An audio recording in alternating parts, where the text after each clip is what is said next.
Hi everyone, my name is Darius Ford and I am recording this for our CRM 715B capstone course, and I will be discussing pain management in sickle cell disease patients and my summary of the key informant interviews that were conducted recently. So as some of you might recall, my primary research question is, in sickle cell disease patients, are the use of opioids for chronic pain management associated with downstream elevated risks for opioid addiction? And I also want to take a look at, if this is the case, what are the alternatives for opioids for sickle cell disease patients? And is there a further need for research on that? So the key informant interviews will provide researchers more information on that subject, and the key informant interviews may lead to groundbreaking discoveries. This is revealing discrepancies and the need for further research. So here are a few categories of interviewees that I chose for my research topic and my key informant interviews. So I chose patients and caregivers, healthcare providers, and regulatory stakeholders. So a bit about the patients and caregivers without revealing too much information. This included caregivers of an adolescent, one young adult, and two older adults. And within the healthcare providers category, I chose two nurses and doctors ranging from emergency medicine and primary care healthcare providers. And finally, for the regulatory stakeholders, these were stakeholders that have experience in managing pain management trials, not specifically in sickle cell disease patients, but in rare diseases. And they are from the regulatory perspective, so not to be confused with something such as a PI or a clinical trial manager from a CRO. So these are purely regulatory stakeholders that have had a stake in approving certain clinical trials in pain management. So I thought that it would be helpful to disclose a few of the questions that I asked the stakeholders. So I'll start with regulatory. So a few of the questions that were asked are, what are the reasons for pain management trials being denied? To piggyback off of that, how common is it for alternative pain management trials to be FDA approved? How are trials that could potentially deal with addiction regulated? How often does regulatory engage with sickle cell with the sickle cell population?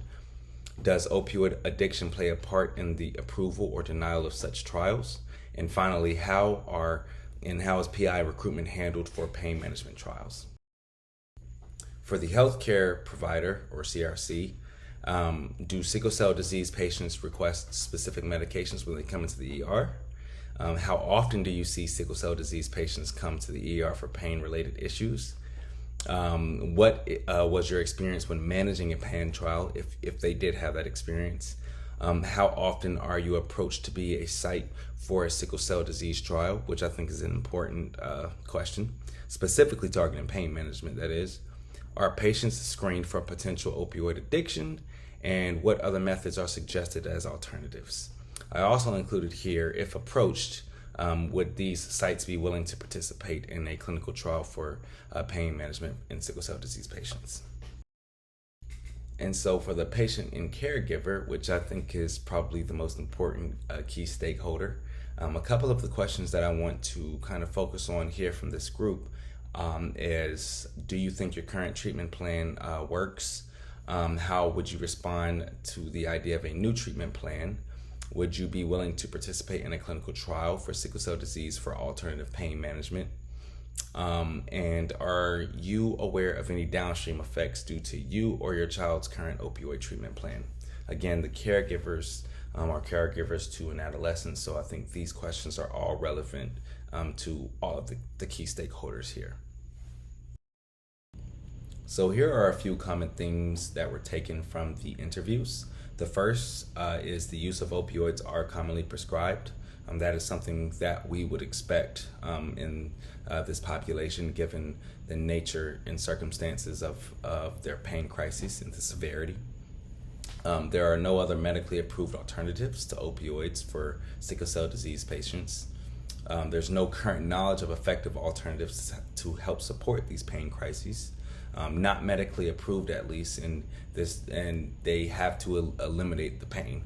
So opioids are chosen for pain crises in sickle cell disease patients because they do manage pain well and they do eliminate pain almost altogether. And there are no alternatives that are medically approved that, or not even medically approved. There's no alternatives that can achieve this currently for this population. And also one that I wanted to touch on was the more key stakeholders that are needed with a wider audience. So this just basically means that we needed more, for example, caregivers represented to kind of synthesize these responses. And each of the groups agreed that we needed more kind of representation per their group. And I think that's really important, especially given the nature that sickle cell disease is a rare disease. Finally, we have more information that is needed on the downstream effects for opioid use in sickle cell disease patients. And this kind of goes back to the whole point of this research topic for this capstone, which I thought was really good to see that all of the groups kind of agreed on that we do need more research on this to see kind of the outcome and what the downstream effects are. So the common differences, which I think is also a very important slide, here are kind of broken down, kind of playing kind of sides, not against each other, but just looking at the spectrum of their responses. So the patient's outlook on opioid use versus providers. So generally, providers were hesitant to discuss opioid use, misuse, or abuse. And patients were eager to discuss their history with opioids and even opioid abuse. And I think that this is important to see because I thought this would have been kind of either both sides agreeing or it would be caregivers more hesitant to disclose their history with opioid use or misuse, and providers generally being able to give generalizable information on opioid prescription and leading into abuse. But there's nothing that we can correlate with this here, but I thought that this was a very interesting difference that I saw against these two groups. The next difference that I saw here was amongst the adolescent population versus the older population. Again, this should have a little asterisk by it because we did only have one representation from the adolescent population, and we had a few representatives from the young adult and older population. However, so if you look at this point here, caregivers suggested the need for more long-term resolution versus older population suggested short-term resolutions. So this just basically means that the caregivers were more eager to know about long-term methods, i.e. alternative methods that would truly help relieve pain crises. And the older population suggested that they just wanted the fix now to get through the pain crises. So I thought that was a pretty interesting dynamic. Next is the regulatory versus the providers, which was kind of an interesting point here. Regulatory suggested that providers are the key stakeholders for opioid pain management trials if there are to be more.